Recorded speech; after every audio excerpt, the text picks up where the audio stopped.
Praise the lord. యేసుక్రీస్తు ప్రభువారి నామములో మీకందరికీ శుభములు కలుగునుగాక. మీకు ఆయుష్, ఆరోగ్యము, రక్షణ, ఆనందము, సంతోషము యేసుక్రీస్తు ప్రభువారి నామములో మీకు అందరికీ కలుగునుగాక. నేను ప్రవచించినప్పుడు మీరు ఆమేననండి. దేవుడు తప్పకుండా మన జీవితాల్లో నెమ్మది, సమాధానం, సంతోషము మనకు అనుగ్రహిస్తాడు. ఇదేను మనం వాక్యాన్ని ధ్యానించుకునే ముందుగా చిన్న ప్రార్థన చేసుకుందాం. ప్రార్థనలో మీరంతా కూడా నాతో పాటు విశ్వాసంతో ఏకీభవించండి. మహాగణుడివి, మహోన్నతుడివి, సర్వాంతర్యామివి, సర్వసృష్టికర్తమైన మా ప్రభువా, మా దేవా, మా రక్షక, మీకే స్తుతులు, స్తోత్రములు, వందనములు చెల్లిస్తున్నాం ప్రభువా. అయ్యా, ఆదియు అంతము నీవే అన్నావు తండ్రి. సర్వ సృష్టికి ఆధారభూతుడు నీవే ప్రభువా, కారణం నీవేదయ్య. అయ్యా నీకు స్తోత్రాలు. అయ్యా ప్రభువా తండ్రి, ఈ యొక్క విశ్రాంతి దినాన్ని పరిశుద్ధముగా ఆచరించలాగన మాకు ఇచ్చిన ఈ అవకాశాన్ని బట్టి నీకు వందనాలయ్యా. మాకు ఇచ్చినట్లుగానే ప్రతి ఒక్కరికి ప్రభువా నిన్ను ఆరాధించే భాగ్యాన్ని, నీ నామాన్ని మహిమపరిచే భాగ్యాన్ని, నిన్ను స్తుతించే భాగ్యాన్ని, నిన్ను కీర్తించే భాగ్యాన్ని, నీ సన్నిధిలో గడిపే భాగ్యాన్ని ప్రతి మానవుడికి అనుగ్రహించి నీ పరలోక రాజ్య వారసులుగా చేసుకోండి అయ్యా. ఏ తలంపులతో ప్రభువా ఉన్నప్పటికి కూడా సాతాను శక్తులు, దురాత్మ శక్తులు, చీకటి శక్తులన్నీ ప్రతి మానవుల్లోంచి ఇప్పుడే విడిచిపోమని ఆజ్ఞాపిస్తున్నాను తండ్రి. అయ్యా, ప్రతి ఒక్కరి మనోనేత్రములు యేసుక్రీస్తు ప్రభువారి నామములో తెరవబడును గాక. అయ్యా, ప్రతి బంధకాలు యేసుక్రీస్తు నామములో తెగిపోవును గాక. అయ్యా, నీ వాక్యాన్ని ధ్యానిస్తూ ఉండగా తండ్రి నాయన ప్రార్థనలో ఏకీవిస్తున్న ప్రతి బిడ్డను దీవించండి. ఏ అవసరతతో నీ పాద సన్నిధిలో మొరపెడుతున్నారు ప్రతి ఒక్కరి అవసరత నీ కృపా సమృద్ధిలోంచి తీర్చినందుకు నీకు వందనాలయ్యా. అయ్యా, వినే చెవి, గ్రహించే మనసు నైనా తండ్రి ప్రతి బిడకు దయచేసి హృదయాల్లో నూరంతలుగా ఫలించలాగిన ప్రభు నీ వాక్యాన్ని ధ్యానిస్తూ ఉండగా మీరే నాలో ఉండి మాట్లాడి పరిశుద్ధాత్మదేవ తండ్రి మీరు నాకు నేర్పించి నాలో ఉండి నన్ను నీ నోటి పూరగా మాత్రమే వాడుకొని నైనా తండ్రి విన్న ప్రతి ఒక్కరు కూడా నూరంతలుగా నీలో ఫలించి నీ పరలోక రాజ్య వారసులుగా చేర్చబడదురుగాక. అట్టి కృపా దీవెన ఆశీర్వాదము నేను ప్రతి బిడ్డకి యేసుక్రీస్తు ప్రభువా ఈ సమయంలో మీరు అనుగ్రహించినందుకు నీకు వందనాలయ్యా. సార్వత్రిక ప్రతి సంఘాన్ని దీవించండి అయ్యా. ప్రభా ప్రతి విశ్వాసి నీలో ఇంకనూ ప్రభా నూరంతలుగా ఫలించి నీ పరలోక రాజ్య వారసులుగా చేసుకున్నందుకు నీకు వందనాలయ్యా. అయ్యా ప్రభా తండ్రి, ఈ యొక్క ఆరాధన నీ చేతులకు అప్పగిస్తూ సమస్త మహిమ, ఘనత, ప్రభావం మీరే పొందుకోమని మా ప్రభువును రక్షకుడైన యేసుక్రీస్తు ప్రభువారి అతి శ్రేష్టమైన నామంలో ఈ ప్రార్థన సమర్పిస్తున్నాను పరమ తండ్రి. Amen, amen. హల్లెలూయా, స్తోత్రం. ఈ దిన మన వాక్యాంశము పరలోక రాజ్యములో ఫలాలను ఎలాంటి వారు పొందుకుంటారు అనే విషయాన్ని మనం ఈరోజు తెలుసుకుందాం. మత్తయి సువార్త 20వ అధ్యాయము 1వ వచనాన్ని చూద్దాం. ఎలాంటి వాళ్ళు పొందుకుంటారు అనేది మనం నేర్చుకుంటున్నాం. ఈ లోకంలో ఘనతని కానీ ధనాన్ని కానీ ఏమీ ఆశించకుండా దేవుని యందు విశ్వాసం ఉంచి ఆయన పనిని మనం నమ్మకంగా చేసుకుంటూ పోతే ఆయన ఎవరిని కూడా విడిచిపెట్టే దేవుడు కాదు. కాబట్టి మనము ఆయన యందు విశ్వాసం ఉంచి ఆయన తగిన సమయంలో మనకి ఫలాలను అనుగ్రహించగల శక్తిమంతుడు, సమర్థుడు అని నమ్మి మనము దేవుని సేవలో కొనసాగాలని, దేవుని యందు విశ్వాసం ఉంచి జీవించాలని నేర్చుకుందాం. మత్తయి సువార్త 20వ అధ్యాయం 1వ వచనాన్ని చూద్దాం. ఎలాగనగా పరలోక రాజ్యము ఒక ఇంటి యజమానుని పోలి ఉన్నది. అతడు తన ద్రాక్ష తోటలో పనివారిని కూలికి పెట్టుకుంటకు ప్రొద్దున బయలుదేరి దినమునకు 1 దేనారము చొప్పున పనివారితో ఒడబడి తన ద్రాక్ష తోటలోనికి వారిని పంపాను. తోట యజమాని ఏం చేస్తున్నాడు? కూలివారిని ద్రాక్ష తోటలో పనిచేయడానికి కూలికి పెట్టుకోవడానికి బయటికి వెళ్ళాడు. కూలివారు ఎక్కడ నిలబడతారో ఇప్పుడు కూడా అదే జరుగుతూ ఉంటుంది. కూలి కోసం బయట ఉంటారు, అక్కడికి వెళ్ళి రైతు పెట్టుకుంటాడు. అలాగే ఈ యొక్క యజమానుడు కూడా ఏం చేస్తున్నాడు? అలాగే కూలివారిని పెట్టడానికని వెళ్ళినప్పుడు వాళ్ళని ఉదయమే వెళ్ళి తీసుకుని వచ్చి, అప్పుడు ఆ రోజుల్లో 1 దేనారము రోజు కూలని వ్రాయబడింది. 1 దీనారానికి మాట్లాడుకుని తీసుకుని వస్తాడు. తీసుకుని వచ్చి ఉదయమే కొంతమందిని పనిలో పెడతారు. పెట్టినప్పుడు మళ్ళీ బయటికి వెళ్ళినప్పుడు మళ్ళీ కొంతమంది 9 గంటల సమయంలో మళ్ళీ కొంతమంది కనిపిస్తారు. మీరు ఖాళీగా ఎందుకున్నారు అన్నప్పుడు, మమ్మల్ని ఎవరో పనిలో పెట్టుకోలేదన్నప్పుడు, సరే నా తోటలో పని చేయడానికి రండి అని 9 గంటలకి తీసుకెళ్తాడు. అలాగే 12 గంటలకు వెళ్ళినప్పుడు 12 గంటల టైంలో కూడా పనివారు ఉన్నప్పుడు నా తోటలో పని చేయడానికి రండి అన్నప్పుడు వాళ్ళు కూడా వెళ్తారు. 1 గంట సమయంలో, 12 గంటల సమయంలో, 9 గంటల సమయంలో, ఉదయము అలాగే అందరినీ పనిలో పెట్టుకుంటాడు. అలాగే సాయంత్రం 5 గంటల సమయంలో కూడా వెళ్ళినప్పుడు కొంతమంది మనుషులు ఉంటారు. ఎందుకు మీరు ఖాళీగా ఉన్నారు ఇక్కడ అన్నప్పుడు, మమ్మల్ని ఎవరు పనిలో పెట్టుకోలేదు కాబట్టి మేము ఖాళీగా ఉన్నామని వాళ్ళు అంటారు. అన్నప్పుడు మీరు కూడా రండి నా పొలంలో పని చేయండి అన్నప్పుడు ఏ ఒక్కరు కూడా యజమానిని నమ్మి ఎవరు కూడా మాకు లేటుగా వస్తున్నాం కదా, మాకు ఎంత ఇస్తావు జీతం అని ఎవరు ప్రశ్నించలేదు. ముందు వెళ్ళిన వాళ్ళు మాత్రం మాట్లాడుకుని పెట్టి ఉన్నాడు. తర్వాత వెళ్ళిన వాళ్ళు ఎవరు కూడా ప్రశ్నించలేదు. రమ్మన్నప్పుడు వెంటనే వాళ్ళు యజమాని మాటకి లోబడి వెళ్ళారు.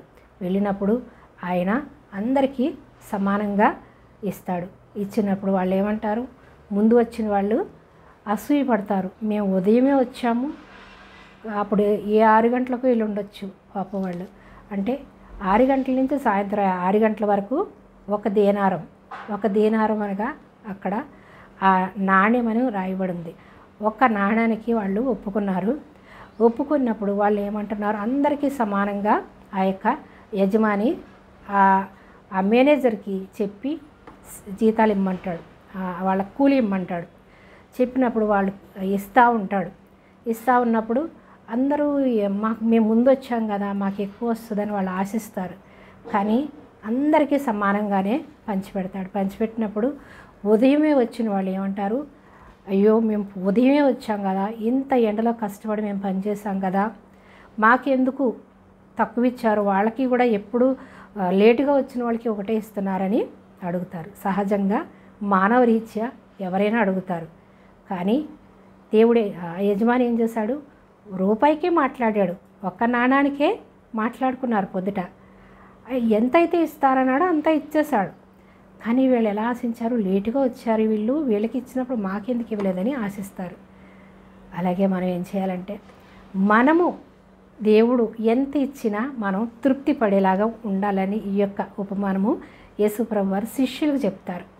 శిష్యులు అడుగుతారు. పేతురు ఏమని అడుగుతాడు, పేతురు అడిగినప్పుడు చెప్తాడు. అయితే అప్పుడు ప్రభు యజమాని ఏమంటాడంటే, ఈ కథ పూర్తి చేద్దాం. యజమాని ఏమంటాడంటే, నాకు ఉన్న దాంట్లో నేను వాళ్ళకి నాకు నచ్చినట్టుగా ఇస్తాను. నీకు ఇస్తానన్నది నీకు ఇచ్చాను కదా, నీకు ఎంత ఇస్తానన్నది నీకు ఇచ్చాను. నేను మంచివాడిని అవ్వడం వల్ల నీకు కడుపు మంటగా ఉందా అని ఆ యజమాని అడుగుతాడు. అడిగినప్పుడు వాళ్ళు మౌనంగా వెళ్ళిపోతారు. అయితే పేతురు ఏమంటాడంటే, ఈ ఉపమానం ఎందుకు చెప్తాడు, పేతురు గారు అడుగుతారు. పేతురు గారు ఒక ధనవంతుడు వస్తాడు. మత్తయి సువార్త 19వ అధ్యాయంలో 16వ వచనంలో, ఇదిగో ఒక మనుషుడు ఆయన యొద్దకు వచ్చి, బోధకుడా, నేను నిత్య జీవాన్ని పొందుటకు నేను ఏ మంచి కార్యం చేయాలని అడుగుతాడు. అడిగినప్పుడు ప్రభువారు అంటారు, అయితే మోషే ధర్మశాస్త్రంలో ఏం రాయబడి ఉంది, 10 ఆజ్ఞలు నువ్వు పాటించు అంటాడు. అంటే నేను పుట్టినప్పటి నుంచి అవి పాటిస్తూనే ఉన్నాను, ఇంకా ఏమైనా నేను చేయగలనా అంటే తనను తాను చాలా నీతిమంతుడిగా ఉన్నానని కనుపరుచుకోవడానికి యేసుప్రభు వారిని అడుగుతాడు. అడిగినప్పుడు యేసుప్రభు వారు అంటారు, అయితే నీకు ఒకటి కొదువుగా ఉంది, నీకు ఉన్న ఆస్తి అంతా నేను అన్నీ పాటిస్తున్నాను అన్నాడు. అంటే ఇంకా మంచి పనులు చేయాలని ఆశిస్తున్నాడు కాబట్టి, అయితే నీకు ఒకటి కొదువుగా ఉంది కాబట్టి నీకున్నటువంటి ఆస్తి అంతా అమ్మేసి పేదలకి ఇచ్చేసి నువ్వు నన్ను వెంబడించు అంటాడు. అన్నప్పుడు ఆ యొక్క ఎవరతను ఒక వ్యక్తి మాత్రమే ఉంది అక్కడ. ఒక వ్యక్తి అన్నప్పుడు ఒక ధనవంతుడు అనుకోవచ్చు. ఆ ధనవంతుడిని అన్నప్పుడు, నీకు ఉన్న ధనమంతా అమ్మేసి నువ్వు వచ్చి నన్ను వెంబడించు, అమ్మేసి పేదలకు ఇచ్చేసి నన్ను వెంబడించు అన్నప్పుడు అతను బాధపడతాడు. అతను మిక్కిలి ధనవంతుడు అని రాయబడి ఉంది. మామూలు ధనవంతుడు కాదు, మిక్కిలి ధనవంతుడు. కాబట్టి ఆ ధనవంతా అమ్మేసి నేను ఈయన వెంట పడడం ఏంటి అంటే, ఒక లగ్జరీ లైఫ్కి అలవాటు పడిపోతారు డబ్బున్న వాళ్ళు. ఆ లగ్జరీ లైఫ్ వదిలేసి నేను వీళ్ళతో పాటు రోడ్డు మీద తిరగడం ఏంటి అని మనసులో నొచ్చుకుని తను వెళ్ళిపోతాడు. వెళ్ళిపోయినప్పుడు యేసుప్రభువు వారు అంటారు, ధనవంతుడు సూది బెజ్జంలో ధనవంతుడు పరలోక రాజ్యంలో ప్రవేశించడం కంటే సూది బెజ్జంలో దూరట సులభం అంటాడు. అంటే డబ్బున్న వాళ్ళు పరలోక రాజ్యంలో చేరలేరు అని చెప్తున్నాడు. సూది బెజ్జము ఎంత చిన్నగా ఉంటుంది, ఆ చిన్న బెజ్జంలోనికి ఒంటె దూరిపోవడమైనా సులువే, కానీ అంత ధనం ఉన్న వాళ్ళు పరలోక రాజ్యంలో చేరడం అసాధ్యము అంటున్నాడు. అంటే అప్పుడు అడుగుతున్నాడు పేతురు గారు, అయితే ప్రభువా మేము నిన్ను వెంబడిస్తున్నాం కదా, ఎలాంటి వాళ్ళు వస్తారు అన్నప్పుడు ఎక్కడ అడుగుతున్నాడంటే, అప్పుడు శిష్యులు మత్తయి సువార్త 19వ అధ్యాయము 23వ వచనం, యేసు తన శిష్యులను చూసి ధనవంతుడు పరలోక రాజ్యంలో ప్రవేశించడం దుర్లభమని మీతో నిశ్చయముగా చెప్తున్నాను. ఇదిగాక ధనవంతుడు పరలోక రాజ్యంలో ప్రవేశించడం కంటే సూది బెజ్జములో ఒంటె దూరుట సులభమని మీతో చెప్తున్నాను అంటున్నాడు. అన్నప్పుడు పేతురు ప్రశ్నిస్తున్నాడు. శిష్యులు ఆ మాట విని మిక్కిలి ఆశ్చర్యపడ్డారు. అలాగైతే ఎవరు రక్షణ పొందగలరు, ఎవరు రక్షణ పొందగలడని అడుగగా యేసు వారిని చూచి, ఇది మనుషులకు అసాధ్యమే కానీ దేవునికి సమస్తము కూడా సాధ్యము అంటాడు. అంటే పేతురు అంటున్నాడు, మరి ఎవరు పరలోక రాజ్యంలో ఉంటారు, ఎవరు రక్షింపబడతారు మరి అని అడుగుతాడు. అంటే ధనం ఉన్న వాళ్ళు ధనం మీద ఆశ పెట్టుకుంటారు. దేవుని యందు దేవుని దగ్గరికి రావడానికి, రక్షణ పొందుకోవడానికి వాళ్ళు చిన్న చూపుగా భావిస్తారు కాబట్టి అలాంటి వాళ్ళు సూది బెజ్జంలో దూరడం సులువు కానీ పరలోక రాజ్యంలో చేరలేరు అంటున్నాడు. అయితే ఎలాంటి వాళ్ళు చేరతారు ప్రభా, ఎలాంటి వారు రక్షణ పొందుకుంటారు అని చెప్పేసి పేతురు అడుగుతారు. పేతురు అడిగినప్పుడు చెప్తున్నారు, ఏమని చెప్తున్నారంటే, యేసు ఇది మనుషులకు అసాధ్యమే కానీ దేవునికి సమస్తము సాధ్యం. అంటే మానవ రీత్యా మనము మానవ తలంపులతో, అపవాది ప్రతి మానవుడు కూడా పాపి కాబట్టి ఆ పాపి రక్షింపబడాలి అంటే దేవుని దగ్గరికి రావాలి.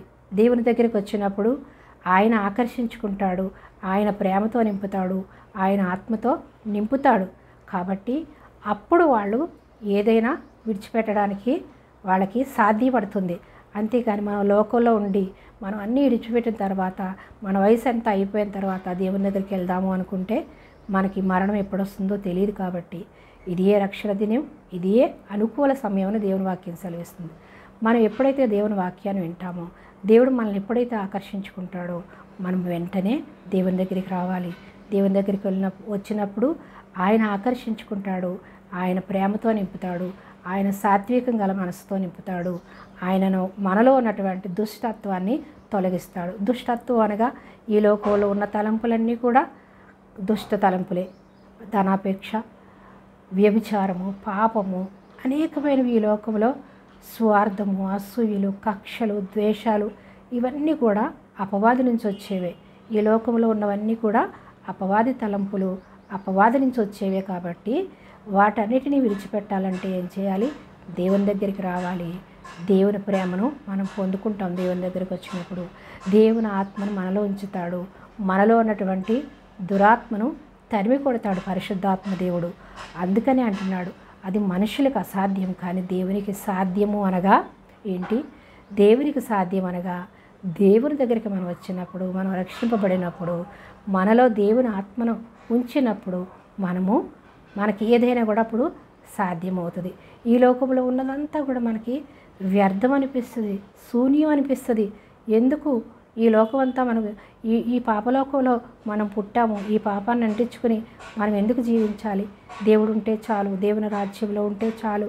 ఈ లోకంలో మనం ఏది పట్టుకెళ్ళము, ఏది తీసుకురాలేదు, ఏది కూడా మనం తీసుకెళ్ళము, ఏది కూడా మనతో రాదు. కాబట్టి ఈ లోకంలో ఉన్నదంతా శూన్యము, వ్యర్థం అని గ్రహించుకునే మనసు దేవుడు ఇస్తాడు. కాబట్టి అప్పుడు సాధ్యం అంటున్నాడు. అప్పుడు ధనము నాకెందుకు అని పేదలకు ఇచ్చి దేవుని సేవ కొరకు, దేవుని సువార్త సేవలో లేదా పేదలకి అనేక మందికి సహాయపడేటటువంటి మనస్సు దేవుడిస్తాడు. కాబట్టి ఇది మనుషులకు అసాధ్యం కానీ దేవునికి సాధ్యము అని పేతురుని అడుగుతున్నాడు. పేతురు గారు ఎప్పుడు కూడా అన్ని విషయాలు పేతురు గారే ముందుంటారు. ఏంటి ప్రభువా, ఎలా ప్రభువా, ఎందుకు ప్రభువా అని ప్రతిదీ కూడా తెలుసుకోవాలనేటటువంటి ఆశ, తపన, పట్టుదల ఆయనలో ఉంది. చురుకైన మనసు ఉంది. అందుకే మనం ఎప్పుడు కూడా తెలుసుకోవాలనే ఆశ ఉండాలి. ఆశ ఉన్నప్పుడు తనను బట్టి శిష్యులందరూ కూడా తెలుసుకుంటారు. అడగడం ద్వారానే యేసుప్రభు వారు ఈ ఉపమానాన్ని చెప్తున్నారు. ఇంకా మనం చూద్దాం. యేసుప్రభు వారు ఇంకా చెప్తున్నారు ఏమంటే, దేవునికి సాధ్యమే సమస్తం కూడా. పేతురు ఇదిగో మేము సమస్తాన్ని విడిచిపెట్టి, మత్తయి సువార్త 19:27 పేతురు ఇదిగో మేము సమస్తాన్ని విడిచిపెట్టి నిన్ను వెంబడిస్తున్నాం కదా, మేము మాకేం దొరుకును అని ఆయన అడుగుతున్నాడు. అయితే ఆ ధనవంతుడు పాటించలేకపోయాడు. నిన్ను వలె నీ పొరుగు వారిని ప్రేమించు అని ఆ యొక్క ధర్మశాస్త్రంలో ఉన్నటువంటి మాటలన్నింటినీ పాటిస్తున్నాను అనుకుంటున్నాడు, కానీ అతను ప్రేమించలేదు. కాబట్టి సంపూర్ణం అవ్వాలంటే నీ యొక్క ధనము అమ్మి నువ్వు సంపూర్ణం చేసుకో అంటాడు.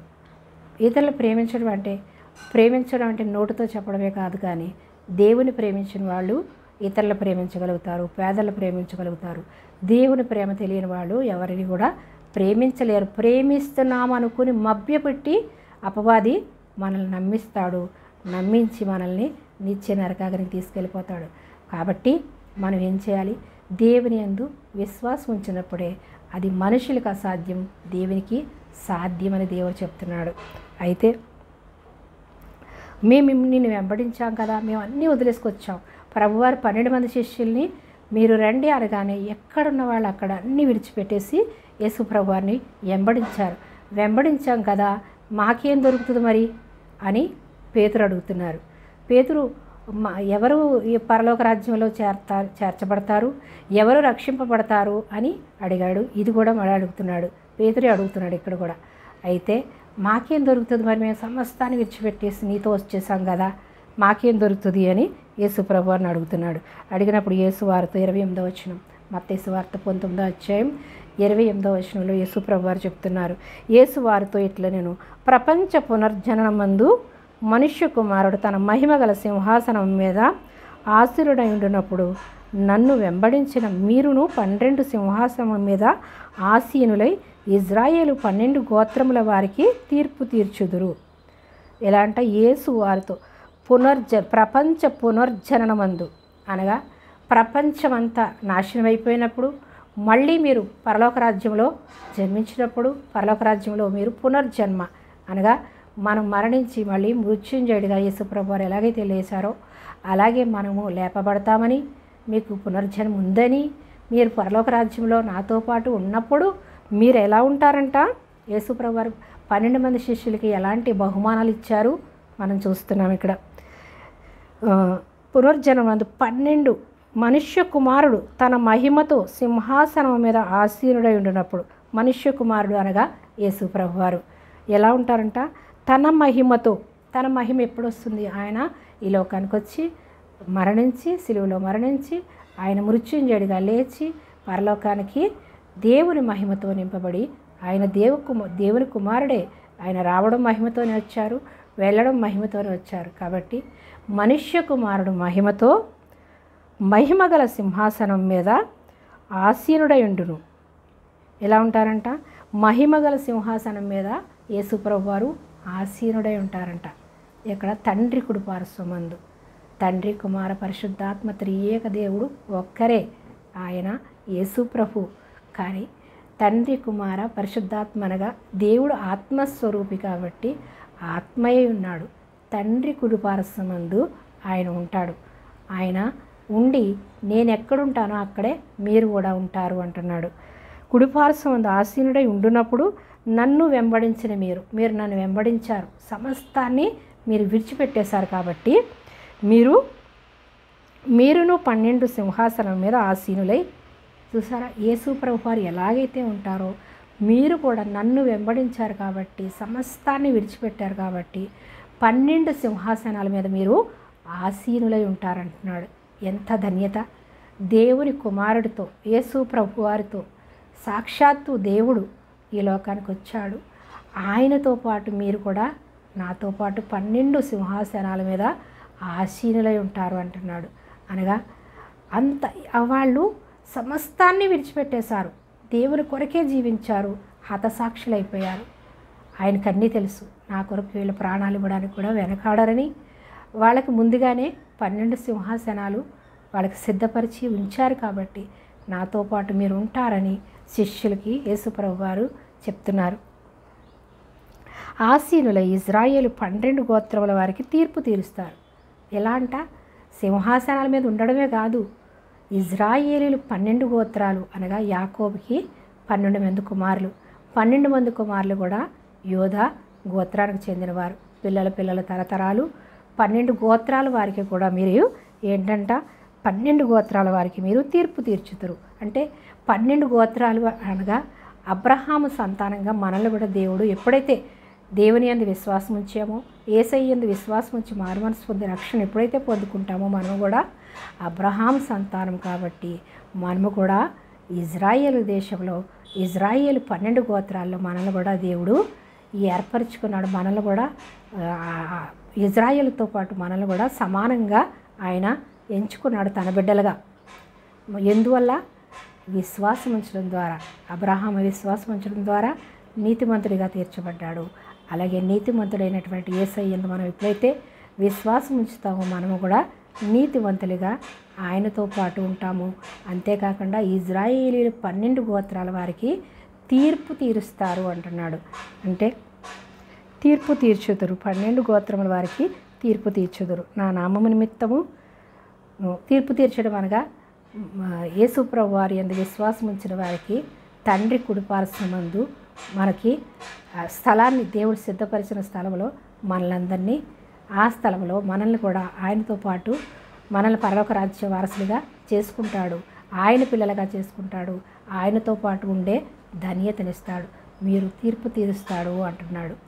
అయితే నా నామము నిమిత్తము అన్నదమ్ములనైనను, అక్క చెల్లెండ్రులనైనను, తల్లిదండ్రులనైనను, పిల్లలనైనను, భూములనైనను, ఇండ్లనైనను విడిచిపెట్టిన ప్రతివాడు 100 రెట్లు పొందును. అంటే దేవుని నామము నిమిత్తం మనము ఈ లోకములో దేనిని విడిచిపెట్టినా ఎలా అంట? 100 రెట్లు మనం పొందుకుంటాం. అంటే ఈ లోకంలో తల్లిని, తండ్రిని, పిల్లల్ని, అన్నీ వాళ్ళకున్న ధనాన్ని, వాళ్ళకున్నటువంటి సమస్తాన్ని విడిచిపెడితే ఎలా ఉంటామంట? 100 రెట్లు, 100కి 100%. అంటే దేవునితో సమానంగా చేస్తానంటున్నాడు. సింహాసనాలను ఇస్తానంటున్నాడు. సింహాసనాల మీద నాతో పాటు ఆసీనులై ఉంటారంటున్నారు. యేసు ప్రభు వారు మనందరికీ తీర్పు తీర్చడానికి సింహాసనం మీద ఆసీనులై ఉన్నట్లుగానే మనకు కూడా ఆ అర్హతనిస్తానంటున్నాడు. అయితే శిష్యులు కంప్లీట్గా విడిచిపెట్టారు. దేవునితో సమానంగా హతసాక్షులైపోయారు. దేవుని కొరకు వాళ్ళు వెనకాడలేదు. వాళ్ళు చంపుతామన్నా సరే, చంపినా పర్లేదు, దేవుని కొరకు మేము చనిపోవడానికి సిద్ధమని అందరూ 12 మంది శిష్యులు కూడా హతసాక్షులుగా దేవుని కొరకు మార్చబడ్డారు. కాబట్టి ముందుగానే వాళ్ళకి 12 సింహాసనాలను పరలోకంలో వాళ్ళకి సిద్ధపరిచి ఉంచాడు. అలాగే ఈ లోకంలో మనము ఏ విధంగా జీవిస్తామో దానిని బట్టి మనకి పరలోకంలో ఫలాలను మనకు అనుగ్రహిస్తాడు. నువ్వు కొంచెమే చేసావా, కొంచెం ఫలాలను పొందుకుంటావు, ఎక్కువగా చేస్తే ఎక్కువ ఫలాలను పొందుకుంటావు అని దేవుడు ఈ యొక్క ఉపమానాన్ని బట్టి మనకు నేర్పిస్తున్నాడు. ఇంకా మనం 30వ వచనాన్ని చూద్దాం. మత్తయి సువార్త 19వ అధ్యాయం 30వ వచనంలో ఏముందంటే, నిత్య జీవము 100 రెట్లు పొందును, ఇదిగాక నిత్య జీవమును స్వతంత్రించుకొనును. అదే కాకుండా ఏంటంట, సింహాసనాలే కాకుండా నిత్య జీవాన్ని పొందుకుంటారంటే నిత్యము యుగయుగాలు తరతరాలు దేవునితో పాటు నాతో పాటు మీరు ఉంటారని ఆ యొక్క శిష్యులకి చెప్పి ఉన్నారు. చెప్పేమంటున్నారు, మొదటి వారు అనేకులు కడపటి వారగుదురు, కడపటి వారు మొదటి వారగుదురు. అనగా మనము ఈ లోకంలో ధనమును, ఘనతను, పేరును, ప్రఖ్యాతులు సంపాదించాలని, దేవుని సేవలో ఉన్నతమైన స్థితిలో ఉండి దేవుని కాకుండా మనల్ని మనం హెచ్చించుకుంటూ మనం ఉన్న ఎడల దేవుని రాజ్యంలో ఎక్కడ ఉంటామంట? కడపటి వారిగా ఉంటామంట. ఈ లోకంలో ఘనమైన వారిగా ఉండొచ్చు, అందరూ మనల్ని గౌరవించవచ్చు, కానీ పరలోకంలో ఎక్కడుంటారు? కడపటి వారిగా ఉంటారంట. అది దీన మనసు కలిగి దేవుని యందు విధేయత కలిగి జీవించినట్లయితే ఎక్కడుంటారు?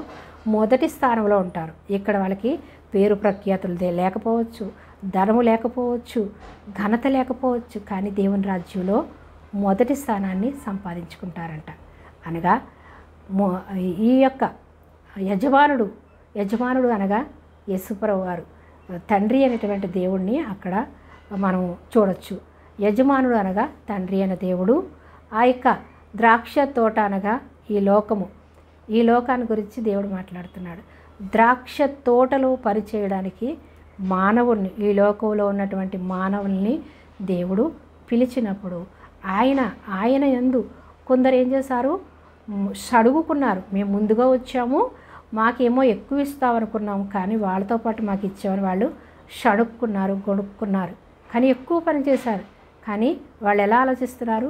లోక సంబంధంగా ధనాన్ని ఎక్కువ తీసుకోవాలని ఆశిస్తున్నారు. కానీ మనం ఇంతకే మాట్లాడుకున్నాం కదా, ఇంత మనకి న్యాయంగా ఇచ్చాడు కదా వాళ్ళు అనుకోలేదు. ఎందుకు? అసూయ. వాళ్ళు పని చేయలేదు, అయినా సరే వాళ్ళు మాతో పాటు తీసుకున్నారు. మేము ఉదయం నుంచి చెమట కార్చి పనిచేసాము, మాకు అంతే ఇచ్చాడని చెప్పి దేవుని షడుక్కున్నారు. దేవుడి మీద మనము షడుక్కునేవారిగా, గొణుక్కునేవారిగా ఉండకూడదని ఇక్కడ శిష్యులకు నేర్పిస్తున్నాడు. అంటే దేవుడి సేవలో మేము ఎంతో ప్రయాసపడ్డాము, ఇన్ని ఆత్మలు రక్షించాము, ఇన్ని మందిరాలు కట్టాము, ఇంత సేవ చేశాము అని ఎవరు కూడా హెచ్చించుకోకూడదు.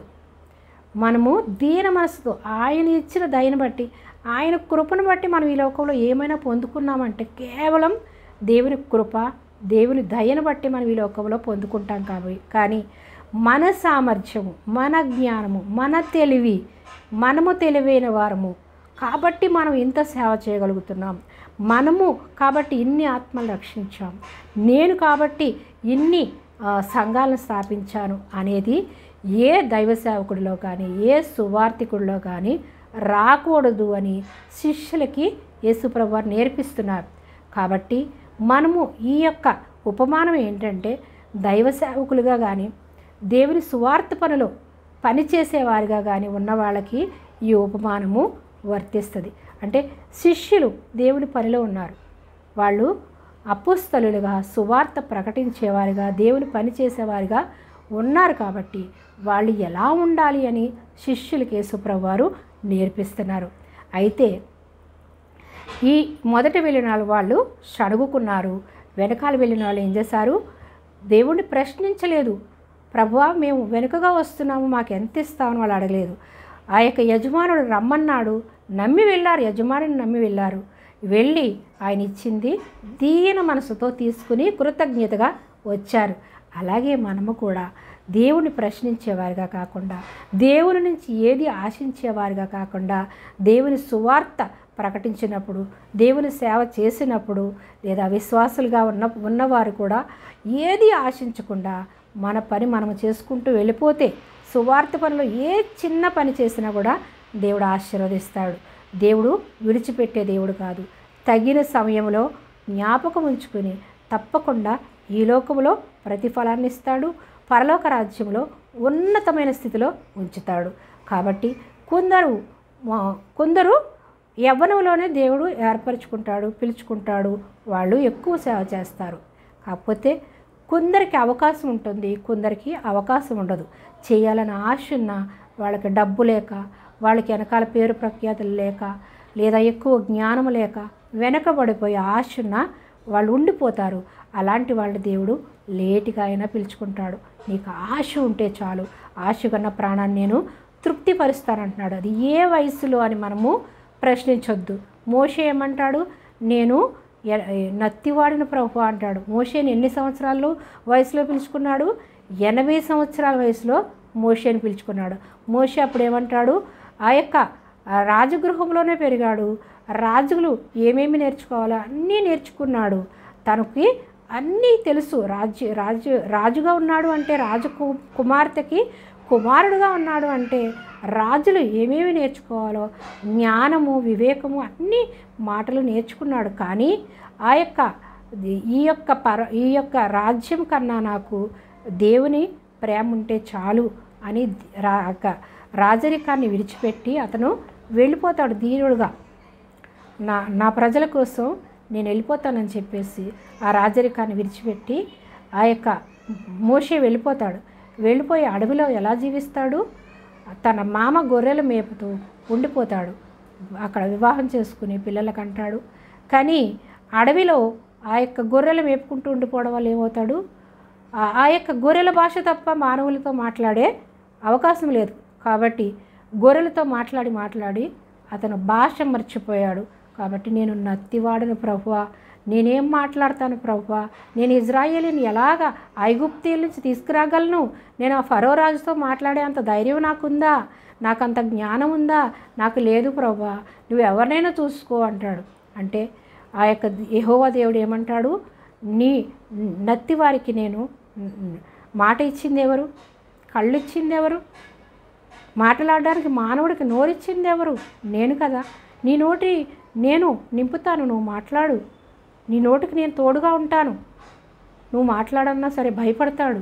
అయ్యో ఇంకో ఎవరినైనా చూసుకో ప్రభువా, నేను మాట్లాడలేను ప్రభువా అన్నప్పుడు దేవుని కోపం వచ్చి, సరే నీ అన్న అహరోనుని నువ్వు పిలుచుకో. అహరోను మాట చాతుర్యం కలవాడు కాబట్టి అహరోన్ని తోడిస్తాడు. ఇచ్చినప్పుడు మోషే పనిచేస్తాడు.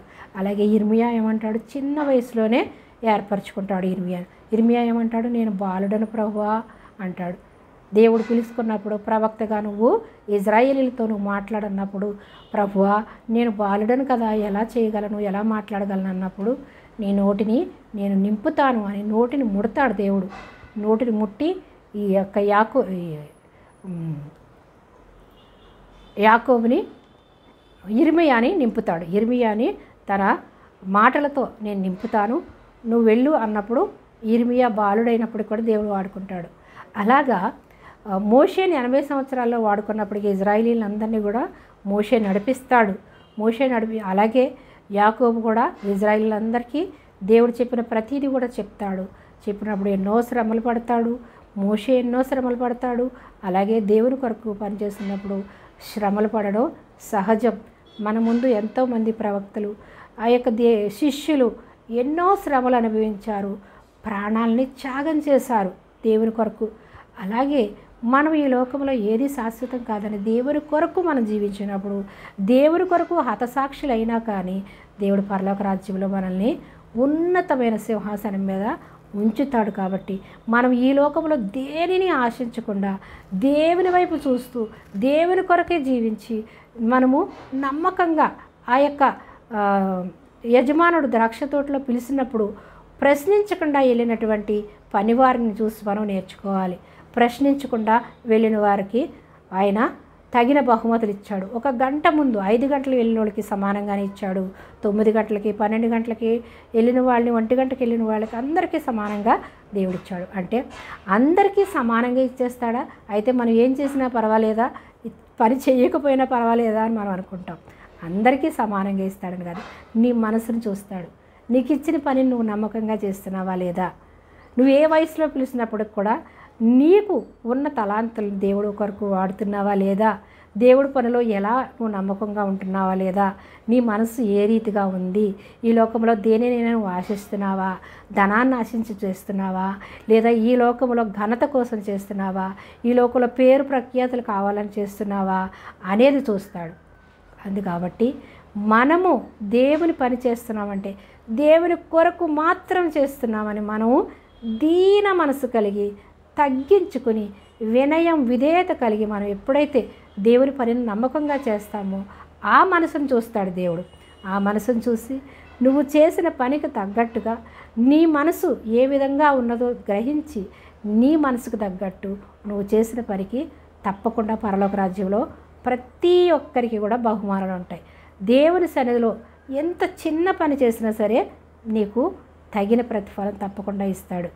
అందుకని మనం దేవుని పని చేసేటప్పుడు ఏది ఆశించొద్దు, దేవుని నుంచి మనం ఏది ఆశించొద్దు. ఆయన ఇవ్వగల శక్తిమంతుడు, సమర్థుడు. ఎందుకంటే పరలోకం అయింది, భూలోకం అయింది, సమస్తము అయిందే.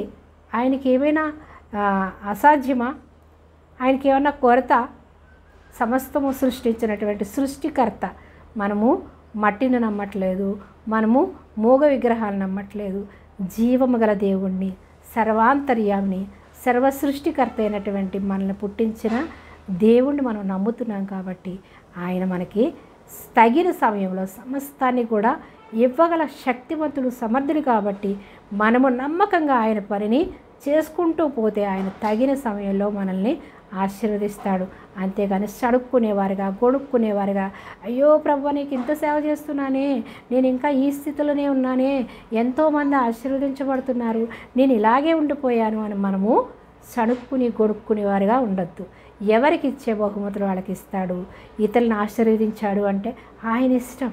ఆయన ఎవరికి ఎప్పుడు ఇవ్వాలో, ఎవరిని ఏ స్థితిలో ఉంచాలో, ఎవరిని ఏ విధంగా వాడుకోవాలో ఆ దేవుడికి తెలుసు. కాబట్టి ఆయన ఆశీర్వదిస్తాడు. అంతేగాని ఆశీర్వదించబడిన వాళ్ళని చూసి మనం సడుక్కునేవారిగా, గొణుక్కునేవారిగా, అసూయ ద్వేషాలు కలిగి ఉన్నవారిని దేవుడు సంతోషించడు. వాళ్ళని చూసి దేవుడు సంతోషించడు.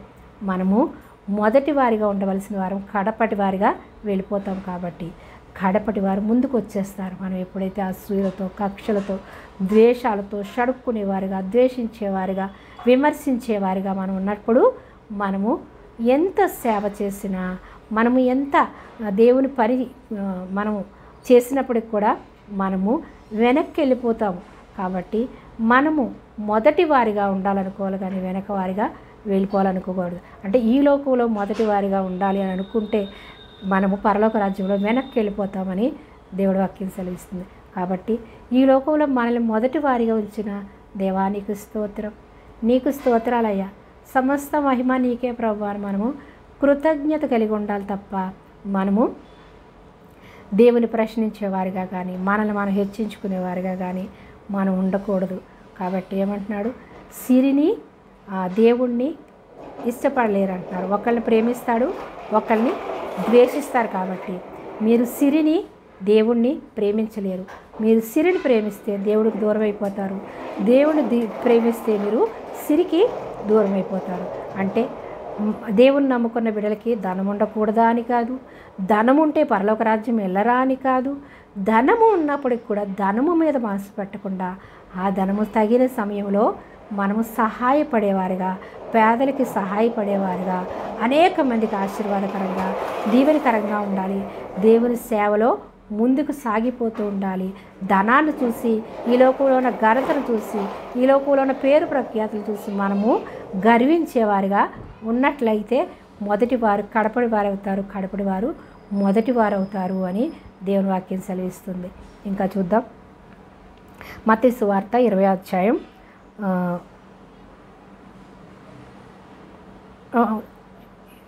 అందుకతడు వారితో చూసి, మత్తయి సువార్త 20వ అధ్యాయం 13వ వచనం. అందుకతడు వారితో ఒకరిని చూసి, స్నేహితుడా, నేను నీకు అన్యాయం చేయలేదే, నీవు నా యొద్ద ఒక దేనారమునకు వడబడలేదా? నీ సొమ్ము నీవు తీసుకుని పొమ్ము, నీకు ఇచ్చినట్టే కడపడి వారికి కూడా ఇచ్చుటకు నాకు ఇష్టమైనది. నాకు ఇష్టం వచ్చినట్టు నా సొంత సొమ్ముతో చేయటం న్యాయం కాదా? నేను మంచివాడైనందుకు నీకు కడుపు మంటగా ఉందా? నాకు ఉన్న డబ్బుని, నాకున్నటువంటి ధనాన్ని ఎవరికైనా నేను ఇస్తాను. నువ్వెందుకు? నీకు ఇస్తానన్నది ఇచ్చేసాను కదా, నేను ఇచ్చినందుకు నీకు కడుపు మంటగా ఉందా అంటున్నాడు. అనగా దేవుడు ఎవరినైనా ఆశీర్వదిస్తే మనము వాళ్ళ వైపు చూసి మనం అసూయలు, కక్షలు, ద్వేషాలు పెట్టుకుని మనల్ని దేవుని ప్రశ్నించేవారుగా కానీ, వాళ్ళని విమర్శించేవారుగా కానీ, వాళ్ళని తిట్టేవారుగా కానీ, మనం వాళ్ళని చూసి ఏడ్చుకునేవారుగా కానీ, కడుపు మంట ఉన్నవాడిగా కానీ ఉండకూడదు. అందుకని శిష్యులకి యేసు ప్రభువారు నేర్పిస్తున్నారు. ఈ దినం మనం నేర్చుకున్నది ఏంటి? దేవుని యందు మనము నిరీక్షణ కలిగి ఉండాలి, దేవుని వైపు చూడాలి. లోకం వైపు, మనుషుల వైపు, పేరు ప్రఖ్యాతుల వైపు చూడకుండా మనం నమ్మకంగా మనకిచ్చిన పనిని మనం నమ్మకంగా చేసినప్పుడు దేవుడు తప్పకుండా మనల్ని ఆశీర్వదిస్తాడు. దేవునిలో మనం ఫలించాలంటే, దేవుని రాజ్యంలో మనము ఉన్నతమైన ఫలాలను మనం పొందుకోవాలంటే, జీవ కిరీటాన్ని మనము శిష్యులు పొందుకున్నట్లుగానే మనం పొందుకోవాలంటే మనం ఎలా ఉండాలి? దీన మనసు కలిగి ఉండాలి, దయ కలిగి ఉండాలి, కనికరము గల మనసు, దేవుని మనసు మనం కలిగి ఉండాలి. దేవుని మనసు కలిగి ఉండాలంటే మనం ఎవరి దగ్గరికి రావాలి? యేసయ్య దగ్గరికి రావాలి. యేసయ్య దగ్గరికి వచ్చినప్పుడు మనలో ఉన్నటువంటి కల్మషాన్ని అంతటినీ, దుష్ట తలంపులన్నిటినీ, మనలో ఉన్నటువంటి దుష్టుని పరిశుద్ధాత్మ దేవుడు మనలోకి వచ్చినప్పుడు తరిమి కొడతాడు. అంతేగాని మనం అన్నీ విడిచిపెట్టిన తర్వాత వస్తాము, నేను ఈ పాపంలో ఉన్నాను, నేను ఆ పాపంలో ఉన్నాను, ఈ పాపాన్ని విడిచిపెట్టిన తర్వాత దేవుని దగ్గరికి వస్తాను, అంతవరకు నేను దేవుని దగ్గరికి రాలేను అని నిర్లక్ష్యం చేసి మనల్ని మనం తగ్గించుకుంటూ, మనల్ని మనం హింసించుకుంటూ మనం ఈ లోకంలోనే ఉంటే ఇంకా ఏం చేస్తాం? ఆ ఒక పాపానికి ఇంకా మనము పెద్ద పాపంలో పడిపోయే అవకాశం ఉంటుంది. కాబట్టి ఆ చిన్న పాపం ఉన్నప్పుడే దేవుని దగ్గరికి వచ్చినప్పుడు ఆయన చిదివేస్తాడు, తీసి పారేస్తాడు. ఏదైనా ఒక రోగం ఉన్నదనుకోండి, మొదటిగా చిన్న రోగం ఉన్నప్పుడు మనము డాక్టర్ దగ్గరికి వెళ్ళినప్పుడు ఆ డాక్టర్ వెంటనే తగ్గిస్తాడు. దాన్ని మనం లోపల ఉంచుకుని మనం దాన్ని రోగాన్ని ఎక్కువ చేసుకున్నామనుకోండి, అది డాక్టర్ వల్ల కూడా కాదు. కాబట్టి మనలో చిన్న పాపం ఉన్నప్పుడే మనము ఆ పాపం దేవుని దగ్గరికి వచ్చి ఒప్పుకుంటే, ప్రభువా నేను ఈ పాపంలో ఉన్నాను ప్రభువా, నన్ను క్షమించు ప్రభువా, నన్ను విడిపించు ప్రభువా అని మనం వచ్చి దేవుడి దగ్గరికి వచ్చి మోకరించి దేవుడిని అడిగినప్పుడు దేవుడు ఆ పాపాన్ని తొలగించి మనల్ని పరిశుద్ధతతో నింపుతాడు. ఆ పాపం జోలికి ఎన్నడూ వెళ్లకుండా మనల్ని దేవుని ఆత్మతో నింపుతాడు. లేని ఎడల మనం ఇంకా చిన్న పాపం నుంచి పెద్ద పాపంలోకి, ఆ పాపం మానుకున్న తర్వాత వస్తాము అనుకుంటే మానవుడి వల్ల కాదు. అందుకే దేవుడేమంటున్నాడు? మనుషులకు అసాధ్యం కానీ దేవునికి సమస్తము సాధ్యము అంటున్నాడు. అంటే అర్థం ఏంటి? మనము దేవుని దగ్గరికి వచ్చినప్పుడు మనలో ఉన్నటువంటి దుష్ట తలంపుల్ని దేవుడు తీసివేస్తాడు. అప్పుడు దేవుడు ఆత్మ మనలో ఉన్నప్పుడు అది మనకి సాధ్యపడుతుంది. అంటే దేవునికి సాధ్యం అంటే అవును ఆయన దేవుడు కదా, ఆయనకి సాధ్యం, మనకు అసాధ్యం, అది కాదు అక్కడ అర్థం. దేవునికి సాధ్యం అనగా దేవుని దగ్గరికి వస్తే దేవుని ఆత్మ మనలో పెడతాడు. కాబట్టి మనము జయించే సామర్థ్యాన్ని దేవుడు ఇస్తాడు. దేవునికి సాధ్యం కాబట్టి మనం ఎక్కడికి రావాలి? దేవుని దగ్గరికి రావాలి. అంతేగాని ఈ లోకంలోనే ఈ పాపాల్లో, శాపాల్లో, దోషాల్లో, అసూయలతో, కక్షలతో, ద్వేషాలతో, కుళ్ళు కుశుద్ధాలతో, మనము ఈ ధనాపేక్షతో ఈ లోకంలోనే ఉండిపోతే మనము ఎప్పటికీ కూడా అందులోంచి బయటికి రాలేము. బయటికి రావాలంటే ఎక్కడికి రావాలి? దేవుని యొద్దకు రావాలి. అందుకే దేవుడు మనుషులకు అసాధ్యం, దేవునికి సమస్తము సాధ్యం అంటున్నాడు. ఎప్పుడు సాధ్యం? ఆయన దగ్గరికి వచ్చినప్పుడు, ఆయన యందు విశ్వాసం ఉంచినప్పుడు, మారు మనసు రక్షణ పొందుకున్నప్పుడు ఆయన పరిశుద్ధాత్మను మనలోకి వస్తాడు. మనం ఎప్పుడైతే మారు మనసు పొంది రక్షణ పొందుకుంటామో, ఆయన యందు ఎప్పుడైతే విశ్వాసం ఉంచుతామో మనలో ఉన్నటువంటి సమస్త కల్మషంతో నింపబడి ఉన్నటువంటి సాతాను ఆత్మను, దుష్టుని ఆత్మను, ఈ లోక తలంపులతో ఉన్నటువంటి ఆత్మను తొలగించి దేవుని ఆత్మతో నింపుతాడు. అలా నింపినప్పుడే మనకి సాధ్యపడుతుంది.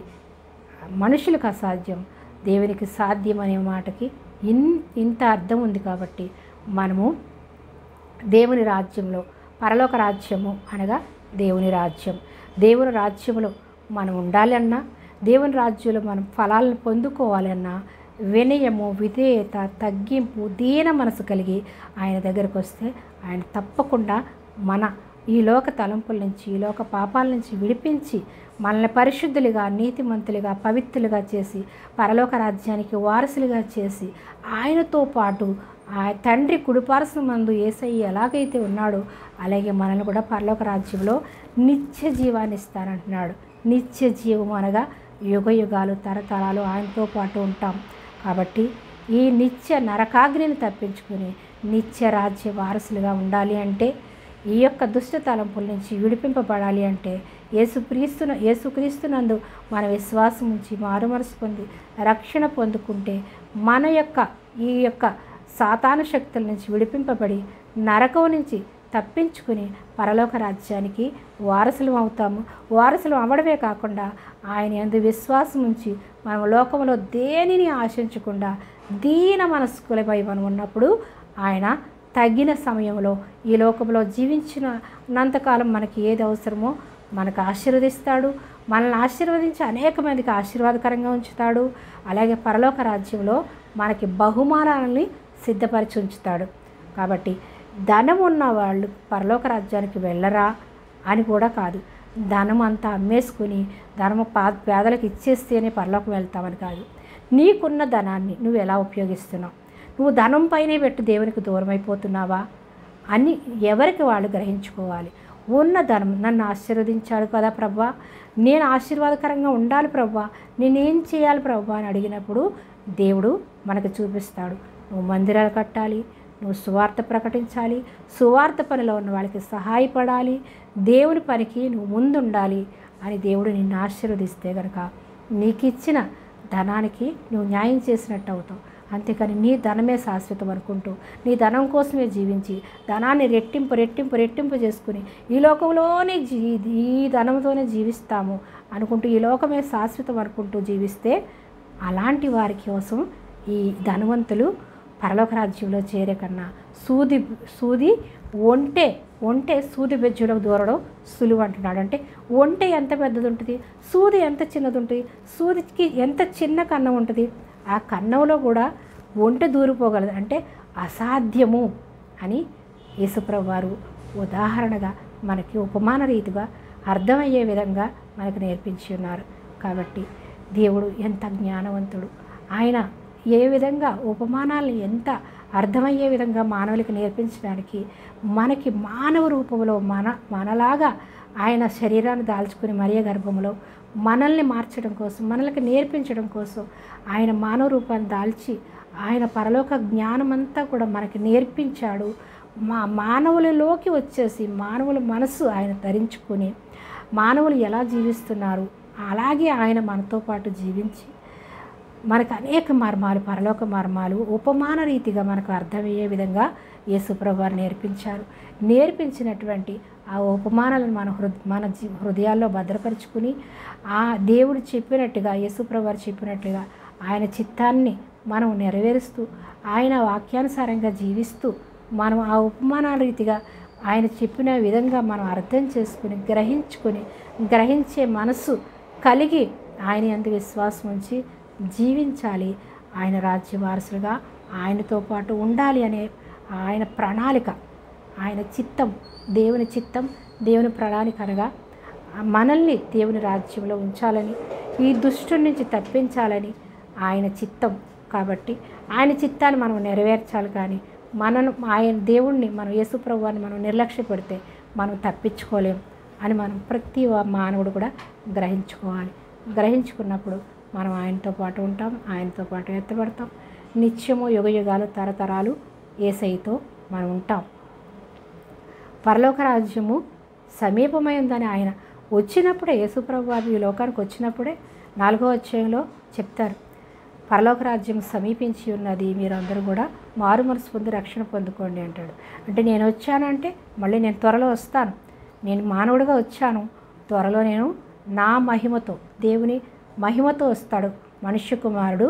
మహిమతో వచ్చినప్పుడు వీరందరూ కూడా సిద్ధపడి ఉండండి అని ఆయన రావడంతోనే మొదటి సువార్త ఆయన ప్రకటించింది కూడా పరలోక రాజ్యం సమీపించబడి ఉన్నది, సమీపంగా ఉన్నది, మీరు మారు మనసు పొంది రక్షణ పొందండి అని యోహాను ప్రకటిస్తాడు, యేసుప్రభు వారు ప్రకటిస్తాడు. కాబట్టి ఈ లోకానికి యేసుప్రభు వారు ఎందుకు వచ్చారు? మనమందరూ ఆయన యందు విశ్వాసం ఉంచి మారు మనసు పొంది రక్షణ పొందుకొని పరలోక రాజ్య వారసులుగా ఉండాలి అనేదే ఆయన చిత్తం, ఆయన ప్రణాళిక. కాబట్టి ఆయన చిత్తానికి లోబడదాం, ఆయన చిత్తానుసారంగా జీవించి పరలోక రాజ్య వారసులుగా మనం చేర్చబడదాం. ఈ చిన్న వాక్యం మనందరి వినికిల్లో దేవుడు దీవించి ఆశీర్వదించునుగాక. మనం చిన్న ప్రార్థన చేసుకుందాం. మహాగణుడివి, మహోన్నతుడివి, సర్వాంతర్యామివి, సర్వ సృష్టికర్తమైన మా ప్రభువా, మా దేవా, మా రక్షక, నీకే స్తోత్రాలయ్యా. సమస్త మహిమ ఘనత ప్రభావాలు మీకే అయ్యా. ప్రభువా తండ్రి, విత్తబడిన వాక్యం నూరంతలుగా ప్రతి ఒక్కరి హృదయాల్లో నూరంతలుగా ఫలించునుగాక. అయ్యా ప్రభువా తండ్రి, విత్తబడిన వాక్యం ద్వారా అనేక మంది మారు మనసు రక్షణ పొందుకుని నీ పరలోక రాజ్య వారసులుగా చేర్చబడదురుగాక. సమస్త మహిమ ఘనత ప్రభావాలు మీరే పొందుకొని అయ్యా ప్రభువా పొందుకొని నాయన యేసుక్రీస్తు ప్రభువా నామములో మేము అడిగిన ప్రతి విన్నపాన్ని ప్రభువా మీరు పరలోక రాజ్యంలో మాకు అనుగ్రహించి ఈ లోకంలో మాకు అనుగ్రహించి ఉన్నారని నాయన మేము నమ్మి ప్రార్థిస్తూ ఉండగా సమస్త మహిమ ఘనత ప్రభావాలు మీరే పొందుకోమని నజరేయుడైన యేసుక్రీస్తు ప్రభువారి అతి శ్రేష్టమైన నామములో ఈ ప్రార్థన సమర్పిస్తున్నాను పరమ తండ్రి. ఆమేన్, ఆమేన్, ఆమేన్. హల్లెలూయా, స్తోత్రం. వాక్యం విన్న ప్రతి ఒక్కరు కూడా ఈ యొక్క వాక్యంలో ఉన్న సారాంశము ఉపమానం, యేసుప్రభువారు చెప్పినటువంటి ఉపమానాన్ని మీరు గ్రహించుకుని అందరూ కూడా మారు మనసు రక్షణ పొందుకోవాలని, సువార్త ప్రకటిస్తున్నవారు, దేవుని సేవ చేస్తున్నవారు ఏది ఆశించకుండా దేవుని కొరకి మనం నమ్మకంగా ఎప్పుడైతే పనిచేస్తామో ఆయన తగిన సమయంలో మనల్ని ఆశీర్వదించే దేవుడు. పరలోక రాజ్యంలో మనకి ఫలాలను, స్థలాలను సిద్ధపరిచి ఎవరికి ఏది ఇవ్వాలో ఆయన ముందుగానే మన కొరకు సిద్ధపరిచి ఉన్నది మనం తప్పకుండా పొందుకుంటామనేటటువంటి నిరీక్షణ, పట్టుదల కలిగి మనము సువార్త ప్రకటించాలి. దేవుని పనిలో నీకు ఏ పని ఇచ్చినా అది చిన్న పనా పెద్ద పనా అన్నది దేవుడు చూడడు. ఇచ్చిన పనిలో నమ్మకంగా చేస్తే చాలు. కడపటివారు మొదటివారు, మొదటివారు కడపటివారు అవుతారని చెప్తున్నారు. మనము మొదటివారిగా ఈ లోకంలో కోరుకుంటే మనము వెనకటి స్థితికి వెళ్ళిపోతాం, కడపటి స్థితికి వెళ్ళిపోతాం. ఈ లోకంలో మనము తగ్గించుకుని ఉన్న ఎడల మనము మొదటి స్థానాన్ని పొందుకుంటాం. కాబట్టి ఈ లోకంలో దేనిని ఆశించొద్దు. ఏ ఘనతని, ఏ పేరు, ఏ ప్రఖ్యాతులు కావాలని మనం ఆశించకుండా సమస్త మహిమ ఘనత యేసు ప్రభు వారికి, తండ్రికి మాత్రమే చెందాలని మనం ఎప్పుడైతే నమ్మకంగా పనిచేస్తామో తప్పకుండా మనం దేవుని యొద్ద నుంచి బహుమానాలు పొందుకుంటామని ఈ దినం నేర్చుకున్నాం. ఈ యొక్క వాక్యాన్ని విని మీరు బలపడినట్లయితే ఇతరులకి, మీరు స్నేహితులకి, మీ బంధువులకి మీరు షేర్ చేసి పరలోక ఆశీర్వాదాలు మీరు కూడా పొందుకోండి. ఈ సువార్త పనిలో మీరు కూడా పాలుపంపులు పొందుకున్న వారు అవుతారు. పాలుపంపులు పొందుకుంటే బడా నమ్మకమైన దాసురాలా అనిపించుకుంటాం. మనం ఈ లోకంలో దేనిని ఆశించి సువార్త ప్రకటించట్లేదు. దేవుని నామం పరచడం కొరకే అనేక మంది ఆత్మలు రక్షించబడి వారి యొక్క నిత్య నరకాగ్ని తప్పించి పరలోక రాజ్య వారసులుగా చేయాలనేదే ఈ తపన. కాబట్టి మీరందరూ కూడా దేవుని పనిలో నమ్మకంగా పనిచేసి పరలోక దీవెనలు, ఆశీర్వాదాలు పొందుకోవాలని మిమ్మల్ని అందరినీ మనస్ఫూర్తిగా కోరుకుంటున్నాను. సమస్త మహిమ ఘనత దేవునికే చెల్లునుగాక. మరొక వాక్యాంశంతో మళ్ళీ కలిసేంతవరకు తండ్రి అయిన దేవుని ప్రేమ, కుమారుడైన యేసుక్రీస్తు ప్రభువారి కృప, పరిశుద్ధాత్మ దేవుని అన్యోన్య సహవాసము ఇప్పుడు ఎల్లప్పుడూ సదా సార్వత్రిక సంఘాలకు, దైవ సేవకులకు, అలాగే సంఘంలో ఉన్న ప్రతి విశ్వాసికి, మనకు, మన పిల్లలకు, మన కుటుంబాలకు నిత్యము తోడై ఉండునుగాక. Praise the Lord. ఆమేన్.